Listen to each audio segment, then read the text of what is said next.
La base de la recherche, c'est de se développer, de développer l'inconnu.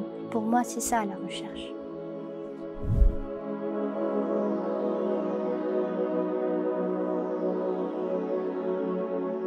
Je travaille sur l'évaluation du potentiel astrophysique de KM3net pour la détection des neutrinos de basse énergie provenant des supernovas.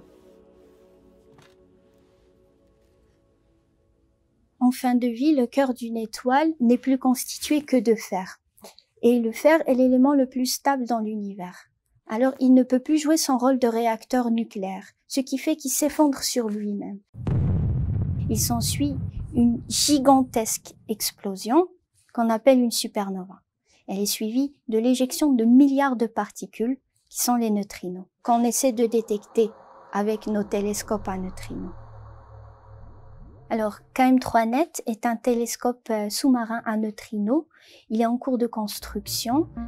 Il est constitué de plusieurs lignes qui sont constituées elles-mêmes de modules optiques qui contiennent des photomultiplicateurs. Ces lignes sont immergées au fond de la mer Méditerranée. Au fond de la mer Méditerranée vivent des micro-organismes bioluminescents qui ont la capacité d'émettre une lumière qui est proche de celle qu'on veut détecter. Cette lumière constitue un bruit environnemental pour nous.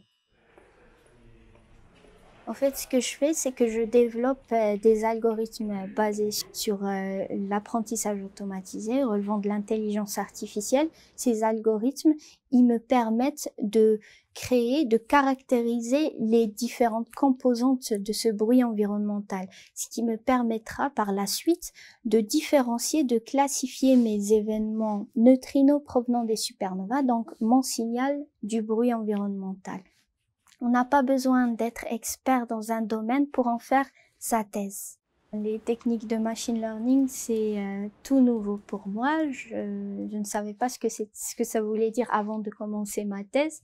Et donc là, on est obligé de se former. Là, on découvre de nouvelles techniques. Ça nous fait grandir d'une certaine manière. Ce que je peux conseiller à un étudiant qui envisage de faire une thèse, ils doivent surtout être passionnés, ils doivent être persévérants. Même quand c'est difficile, c'est là où ils pourront avancer, c'est là où ils pourront se développer, c'est là où ils se sentiront devenir chercheurs petit à petit.